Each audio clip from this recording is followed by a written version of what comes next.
All right, so I'm here with Drew, with my friend Drew, and today we're going to be discussing the awards that the NFL will give out in just over 2 months, I think, at this point. Or who knows, maybe they'll take the route of the NBA and NHL and just extend the awards till later on. So, first off, we're going to be discussing who each of us thinks will win the MVP award. So, Drew, you can go first. All right, so I'm thinking Drew Brees of the New Orleans Saints, 39 years old, so he's getting up there, almost Tom Brady's age. But even with his age, I think this is honestly his best year. He finally has all the weapons around him. I mean, back when they went to the Super Bowl, they really only had like Marcus Colston, and he's had Jimmy Graham in the past, which has been nice. But now he has a nice cast with Kamara, uh, Ingram and as his backs and to throw to, and then he's also got Michael Thomas. So he's got a great offense around him, but then also just the efficiency that he's been, multiple four touchdown games, and then obviously only two losses. So he New Orleans Saints look like one of the best teams, if not the best team in football right now, and it's because of him. So Drew Brees is my MVP. Yeah, I think my pick as well for MVP is going to be Drew Brees. I think it's hard to argue against what the Saints have done. They started out the season dropping their first game, and then they pulled off nine, 10 wins in a row against some pretty decent teams. It's not like they were beating Right. up on the bottom of the league. And yeah, I think that even though he does have a stronger supporting cast, I mean, he's got two very good running backs. He's got a pretty good receiving corps.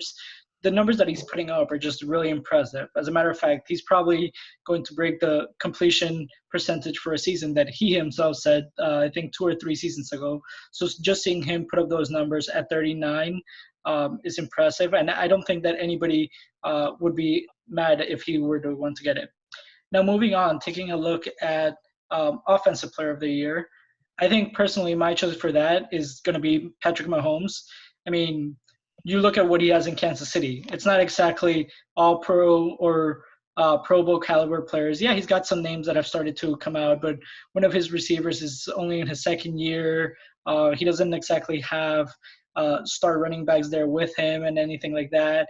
And to be putting on the kind of numbers that he has, being just into the league not that long, it's just really impressive. And I guess that's one of the benefits of the NFL is that by having MVP and Offensive Player of the Year, two guys that are very deserving can get in. Yeah, you've got some of the common names going around like Tom Brady and Aaron Rodgers, but I think yeah, we know what to expect from them. We didn't really think that Patrick Mahomes would be able to do something like this.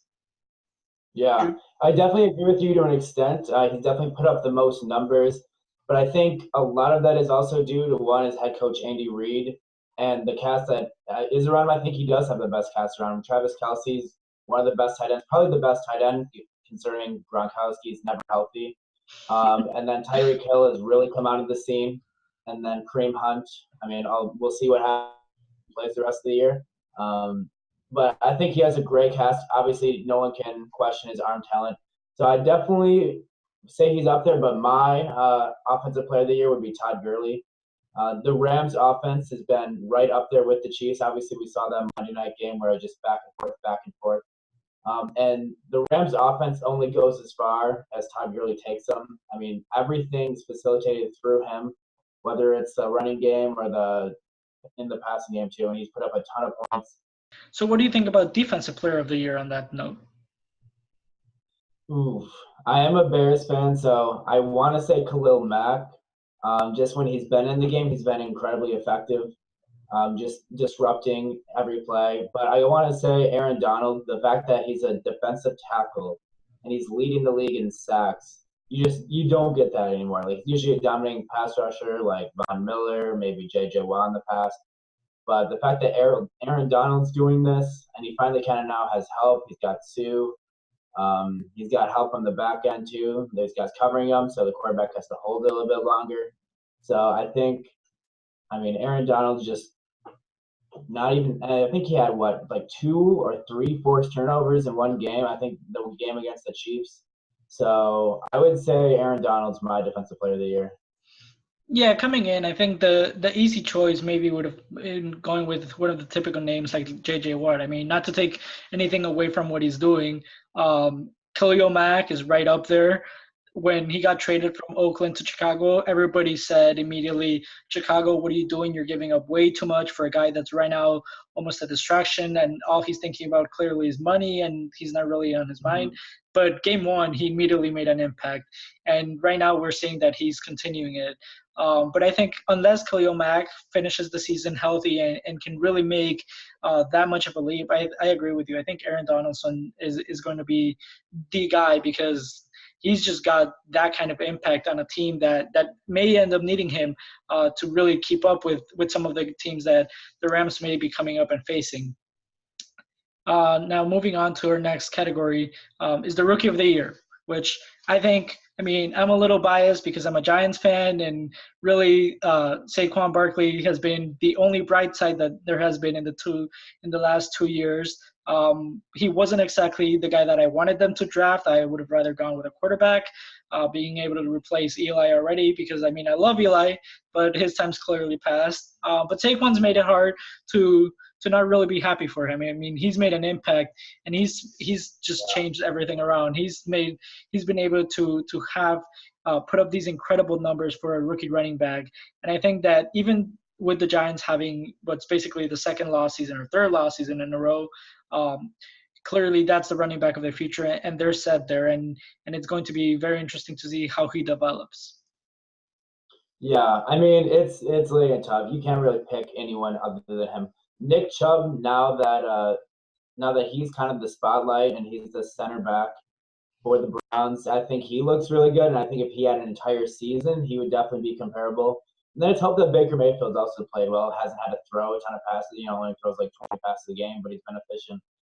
So those two have looked good from the Browns' sake. But definitely, I would say, yeah, Saquon Barkley. I mean, it's a shame that the Giants can't do more with having him as a weapon and Odell Beckham.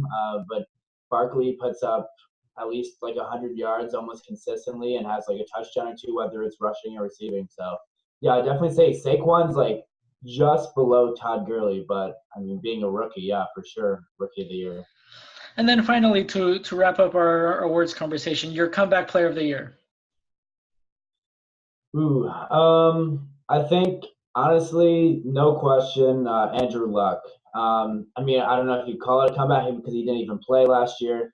But the fact what they're doing in Indianapolis, where he like just was facing tremendous pressure every single season, had no one blocking for him. You bring in Frank Reich as a head coach, offensive guy, a former offensive coordinator for the champion Philadelphia Eagles. You draft two offensive linemen. I think it was like back-to-back rounds for the Colts. So it's showed like immediately. I think Colts are a threat at least to get into the playoffs. Obviously, the Texans look really good, so I don't think they're going to win the South.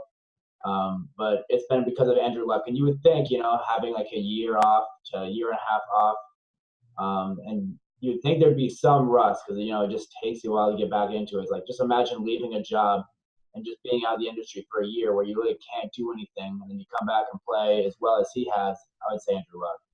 Yeah, I think that's a solid choice. I had kind of forgotten to really consider him, basically because of what you said. He didn't really play last year, to see this year as a comeback player, it's kind of tough. Now, I wouldn't be against him winning it because definitely he's turned Indianapolis around. I mean, without him, they're nothing. They're just bottom of their division, and they weren't really going anywhere. So it's nice to see that the team realized that and went out and got him when he needed to be able to survive the season. But I think that my vote would go to J.J. Watt. I mean, the Texans started, 0-3, I think, or 0-4. Everybody kind of just said, okay, this season is done. We're not going anywhere. Just move on and just keep going. And then they just reeled off and they started winning games. And I think if I read right, now that the Saints have lost, the Texans have the longest winning streak in the league right now. So to be able to have that kind of impact, granted, he's got a little bit of help there, but he also had a tough season last year. So to be able to come back from that kind of injury, I mean, the NFL is a very, very, very difficult sport because there's a lot of contact, and you're seeing more and more players choosing to just walk away from the game and just think about their careers and their lives post game. So to see him being able to come back and play to his level and what he wants to be, I think it's just impressive. Yeah, I mean, there's definitely no one who was at least more effective a defensive player when he was at the top than he was. And now to see him basically come back, because I think he's also right in like the conversation for being like the leader in sacks this year. I think he's right behind Aaron Donald. So I definitely agree with you with JJ Watt. Definitely, if not Andrew Luck, him for sure.